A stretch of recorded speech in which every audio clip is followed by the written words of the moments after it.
everyone, I'm Gina, and today we're diving into the brand new 2026 USA driving rules that every driver can keep you safe on the road. In this video, I'm going to walk you through the most important driving changes rolling out across the US through 2025-2026, especially the ones that quietly target seniors and older drivers, people who cross state lines, anyone on a fixed income who can't afford surprise tickets or insurance spikes.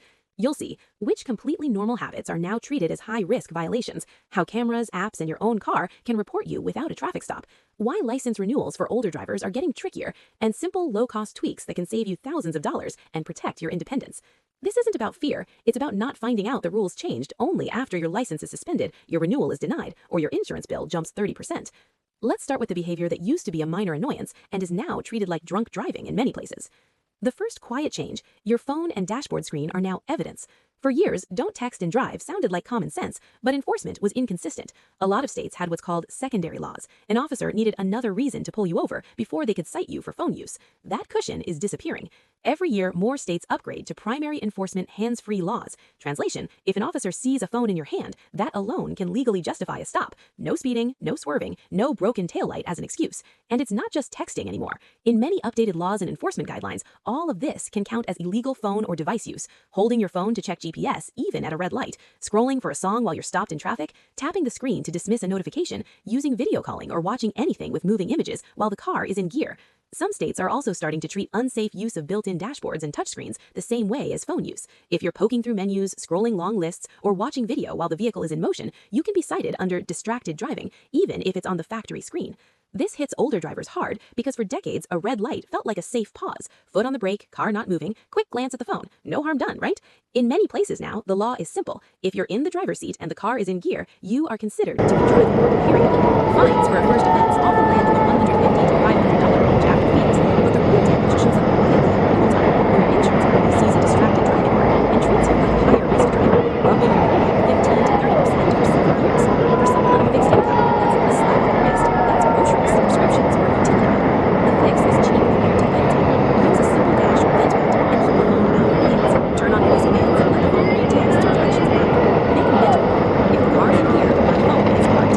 Because in 2026, officers, and in some places cameras, aren't just watching your lane position, they're watching your hands and the glow of your screen. And speaking of cameras, the next change doesn't involve an officer at all. Change number 2, cameras aren't just for speed anymore. Most people know about red light cameras and a few speed traps. What's new is how many different behaviors are now enforced by automated systems that never sleep, never warn you, and never care how good your driving record used to be.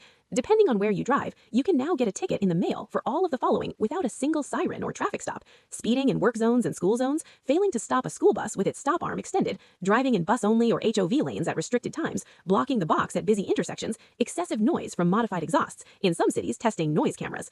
Work zones and school zones are especially expensive. In many states, cameras sit at the start and end of a work zone or school zone, with radar measuring your speed the entire way through. If you're even 8 to 11 miles per hour over the posted limit during active times, the system snaps your plate and mails you a citation. No lecture, no explanation, just a fine that may start around $150 to $500 after fees, and in some places, extra penalties if workers or children are present, and in more states, automatic sharing of that violation with your insurer.